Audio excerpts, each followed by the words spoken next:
SCP-039 Object Class Euclid Special Containment Procedures. All instances of SCP-039 are to be contained at Site-77's Wilderness Observation Chamber 2B. At least 2 security personnel are to monitor the interior and exterior of SCP-039's chamber and are to rotate every 6 hours. Staff members may not access SCP-039's chamber without an accompanying escort from site security, and may only do so for research purposes, or for the examination of the chamber for containment, sabotage, or contraband, which is to occur weekly. As of today's date, SCP-039-8 has become pregnant. Responsibility for its containment has been reassigned to personnel in the Veterinary Observation Wing. Description: SCP-039 consists of 23 instances of Nacillus larviaceus, or phobicosis monkey, who have been subject to radical anatomical changes. The eyes and mouths of SCP-039 are absent, leaving the face bare save for the nose, and its accompanying nasal passages. Instances of SCP-039 possess acute auditory and tactile sense to compensate for a lack of eyes, relying mostly on physical contact with objects to perceive them, and on loud nasal snorts as a sort of echolocation to help them navigate in their environment.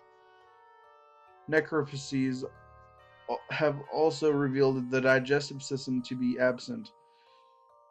How instances of SCP-039 obtain nutrition, or alternatively, how they survive without it, is still a subject of research.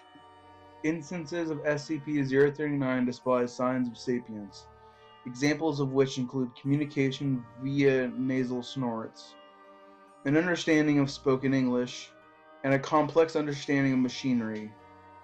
Adult instances have demonstrated the ability to operate mechanical tools and possess the ability to repair and manufacture various pieces of technology, such as disassembling and reassembling an internal combustion engine and efficiently wiring a small apartment room. Testing has shown that SCP-039 appear to work more efficiently individually rather than in groups, as instances of SCP-039 will often become distracted by one another. Occasionally when working, instances of SCP-039 will clutch their abdomens and emit distress vocalizations. If food is located nearby, they will attempt to smear their faces with the substance. It is currently hypothesized that it indicates that SCP-039 is the result of artificial manipulation of normal Nacillus larviaris specimens, with documents recovered during containment supporting this hypothesis. See Addendum SCP-039-A. SCP-039 are capable of reproduction and gestation, not unlike Larviaris.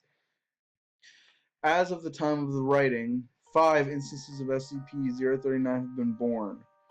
SCP-039 show a very close bond among their species, with newborns often being cared for by all capable adults.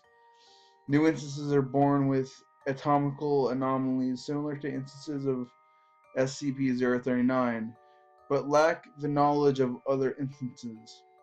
Parent instances will educate newborns on communication and basic skills until they reach the age of 6 months, at which point technological ability will be taught by other male instances.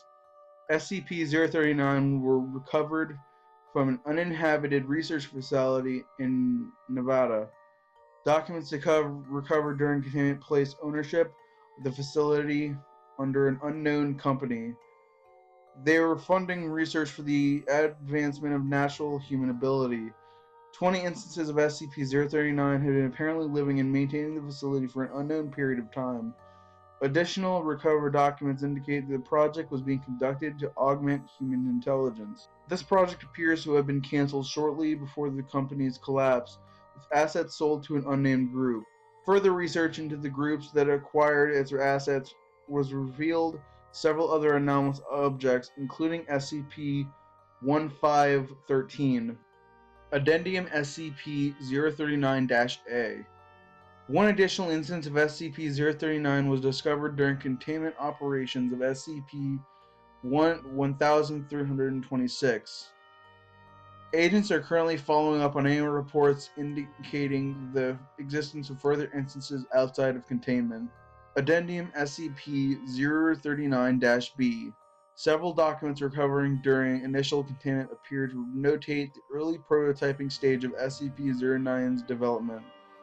Research has begun to develop a way to recreate the process that creates new SCP-039 instances.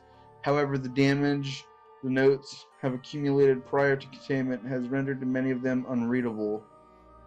These recovered documents will be read in the order of which the Foundation personnel has figured out what is the chronological order of the notes. They have become almost 100% more productive, not even counting the extra time due to reduced breaks and time off. With this success, we're considering the removal of additional orifices, as long as the replacements or lack thereof do not reduce their output. Werner was looking at them as they worked today, and noticed some of them clutching their abdomens. It seemed that they experienced phantom hunger pains, even if they no longer require food. Unless it starts interfering with our productivity, we're going to continue as is. We tried removing their ocular organs, and just having them work by memory. After a couple of inconclusive trials, we actually got one up to the point where it scored almost as high as the control test. We've decided to move forward with this initiative. If it successfully applied to all specimens. Edit. An update on this one. It seems the removal of sight has increased the tactile sensitivity of most of the specimens, and remarkably, this has brought to the initial test subject up to level productivity that exceeds the expected result. As such, we will be applying the changes to all available specimens. Some of them didn't take to it, but they're good at spare parts. In the meantime, we put them in storage. After the success of the eyeball thing, Damien suggested that we should increase productivity by increasing auditory sensitivity. As long as they stayed in the factory, they'd be fine, since there isn't much here to overwhelm the ears. Testing starts in a week or so. A massive success. With the elimination of sight and the need for food, in which the amplification of hearing and touch, we've managed a total boost of 211% over our initial test subjects. Management has seen fit to give our division extra time to finish the project, and to think that we were sold this project for a lark. Man, I feel like dancing on air. Edit. Small incident today. One of the specimens was out of its pen and grabbed a couple of tools. We put him back in and sealed it up again. Alan says he'll take the look at the doors tomorrow.